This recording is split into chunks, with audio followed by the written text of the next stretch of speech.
আসসালামু আলাইকুম প্রিয় বন্ধুরা, সবাই কেমন আছেন? আশা করি সবাই ভালো আছেন। তো অনেক দিন পরে আসলাম আপনাদের মাঝে আমার দুলাল ড্রাইভার বিডি ফেসবুক পেজের মাধ্যমে। দীর্ঘদিন ধরে ভালো কোনো ভিডিও দেওয়া হয় না। তো প্রিয় বন্ধুরা, সৌদি আরব আসার পরেও কিন্তু ভারী মালামাল পরিবহন করতেছি বর্তমানে। একটা কোম্পানিতে ডিউটি করতেছি, লোকাল ডিউটি। তো এখানে আসার পরে দেখতেছেন কয়েল পরিবহন করতেছি, ভারী মালামাল। 3টা কয়েল পাই, 3/24 টন। তো আমি দেখলাম সৌদি আরবে প্রায় ট্রেলার ড্রাইভার যারা বিভিন্ন দেশের থেকে এসে এখানে গাড়ি চালাচ্ছে, তারা কিন্তু অধিকাংশ দেখি যে কয়েল বেল দিয়া লেসিং করে। ঠিক আছে, লেসিং করে শুধু বেল দিয়া, কিন্তু আমি না, আমি সেটা যেহেতু গাড়িতে জেনজের আছে, আমি জেনজের দিয়া লেসিং করি।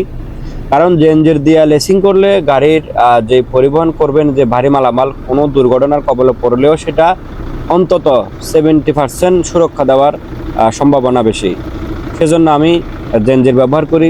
তো প্রিয় বন্ধুরা, আপনারাও যারা সৌদি আরবে আছেন, আমাদের বাংলাদেশের ড্রাইভার, চেষ্টা করবেন জেনজের দিয়ে ভারী মালামাল লেসিং করার জন্য।